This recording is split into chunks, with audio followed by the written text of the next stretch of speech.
तो भाई मीडिया ने बता दिया कि सेना को छूट मिल गई है। अब सब लोग खुश हो जाइए। क्या सिर्फ छूट से खुश होना ठीक है? इसके छूट के मायने क्या है ये मैं आपको पूरी वीडियो में समझाऊंगा, लेकिन पहले मेरे इन सवालों को अपने दिमाग में दौड़ा लीजिए कि क्या अब एक और सर्जिकल स्ट्राइक होने वाली है? क्या अब हम पाकिस्तान से युद्ध लड़ने जा रहे हैं? क्या 24 घंटे के अंदर पाकिस्तान और हिंदुस्तान युद्ध के मुहाने पर होंगे? और अगर होगा तो इससे किसका फायदा होगा? क्या कश्मीर से जिहादी भाग जाएंगे? पीओके क्या अब हमारा होने वाला है? वगैरह वगैरह। और सोचिए, लेकिन पहले यह समझिए कि किसी भी मुल्क में सेना को खुली छूट मिलने का मतलब यह तो कतई नहीं होता कि वहां से आतंकवाद खत्म हो जाएगा दोस्तों। क्योंकि अगर ऐसा होता तो पड़ोसी मुल्क पाकिस्तान की हालत आज ये नहीं होती, क्योंकि वहां तो सेना ही सब कुछ है। वो जब चाहे तब तख्ता पलट कर लेती है, अपने हिसाब से सत्ता चलाती है। लेकिन हमारा मुल्क भारत एक लोकतांत्रिक देश है। हम लोग संविधान में विश्वास रखने वाले लोग हैं। हमारा संविधान हमें आजादी देता है सब कुछ करने की। यही वजह है कि आईएसआई जैसे संगठन हमारे देश में पनप नहीं सकते, लेकिन मीडिया में बने रहने के लिए इतना काफी है कि हमने अपनी सेना को दुश्मनों से निपटने के लिए खुली छूट दे दी है। और आखिरकार जो देश चाह रहा था वो हो गया। देश को यह सुनना था तो बता दिया, सरकार अपना काम करके इतने में निपट गई। लेकिन क्या कश्मीरी आतंकवाद और जिहादियों का समाधान हुआ? कोई हल निकला? ये एक सोचने वाली बात है। लेकिन सबसे पहले मैं आपको यह समझाऊंगा कि पहलगाम का हमला मानवता के साथ साथ हमारी पीठ पर घोंपा गया वो खंजर था जिसके घाव कभी भरे नहीं जा सकते। यही वजह है कि पहलगाम हमले के बाद प्रधानमंत्री नरेंद्र मोदी ने सेना को आतंक के खिलाफ खुली छूट दे दी है। मीडिया चीख चीख कर बता रही है कि दिल्ली में प्रधानमंत्री आवास पर एक हाई लेवल की मीटिंग हुई जिसमें पीएम मोदी ने कहा कि हमले का तरीका और टारगेट समय सेना तय करे। मीडिया रिपोर्ट्स की माने तो अब पाकिस्तान पर एक्शन के लिए भारतीय सेना को फ्री हैंड मिल चुका है दोस्तों। पीएम मोदी ने किसी भी कार्रवाई के लिए सेना को खुली छूट दे दी है, ऐसा पूरी मीडिया इस समय बता रही है। पीएम मोदी से लाइसेंस मिलने के बाद अब भारत की सेना और भी घातक हो जा रही है।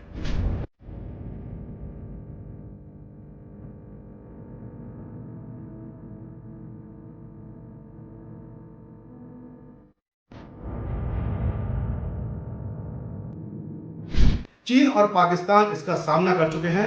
हिंदुस्तान के जाबाज दुश्मन देश के घर में घुसकर हमला करने के लिए पूरा मादा रखते हैं, उनके अंदर पूरा दम है, इसमें कोई शक नहीं। हमारे जवानों पर हमें कोई शक नहीं।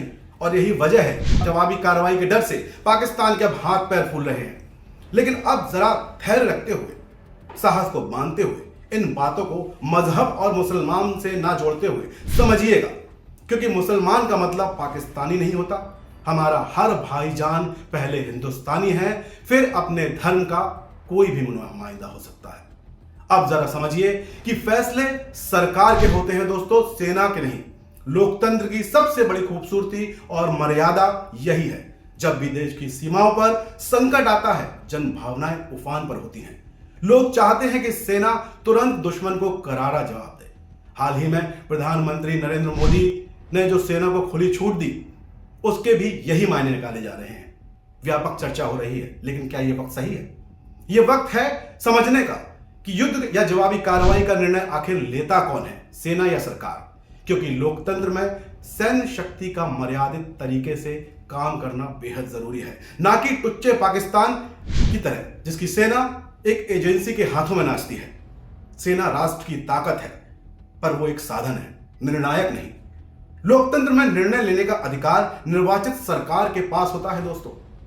सेना की भूमिका होती है सरकार की नीति के अनुसार काम करना, उस पर राय देना, रणनीति बनाना, लेकिन कार्रवाई का आदेश केवल और केवल राजनीतिक नेतृत्व में ही दिया जाता है। हमारे भारत की सेना एक पेशेवर संस्था है जो संविधान और नागरिक नेतृत्व के प्रति जवाबदेह है। वो जानती है कि उसे अपने नागरिकों को जवाब देना है। वो अपनी सीमाओं को जानती है, उन्हें मानती भी है। ये हमारे लोकतंत्र की व्यवस्था की खूबसूरती है। कि सबसे बड़े सैन्य शक्ति भी चुने हुए नेतृत्व के नियंत्रण में रहती है, ना कि पाकिस्तानी सेना की तरह। जब प्रधानमंत्री कहते हैं कि सेना को खुली छूट है, तो इसका अर्थ यानी कि मतलब यह नहीं कि सेना मनमानी तरीके से कोई हमला कर सकती है या कोई ढंग से भी कुछ भी सॉल्यूशन निकालेगी। इसका मतलब है कि नीति तय करने के बाद सरकार सेना को रणनीतिक स्तर पर लचीलापन देती है, क्योंकि समय, स्थान और तरीके का चयन वो स्वयं करती है। उसे खुद चुनना होता है, क्योंकि रणनीति उसकी, लोग उसके। किसी भी सैन्य कार्रवाई से पहले सरकार को यह तय करना होता है कि वो अंतर्राष्ट्रीय कानूनों, राजनीतिक जो समीकरण है वो राजनीतिक समीकरण और आर्थिक प्रभाव पर विचार करे। इसलिए फैसले केवल भावनाओं से नहीं लिए जाते, बल्कि दूरदर्शिता और जिम्मेदारी के साथ लिए जाते हैं। सेना हमारी शान है, उसकी वीरता पर कोई प्रश्न चिन्ह नहीं है, लेकिन वीरता को दिशा देना सरकार का काम है। ये लोकतंत्र की बुनियाद है, जहां तलवार सरकार के हाथ में है और सरकार जनता के भरोसे पर टिकी है। इसका मतलब साफ है कि देश का नागरिक होने के नाते भी हमारा यह फर्ज है कि हम अपने गुस्से और जोश को विवेक से संतुलित रखें। युद्ध आखिरी रास्ता है, और जब भी वो चुनना पड़े।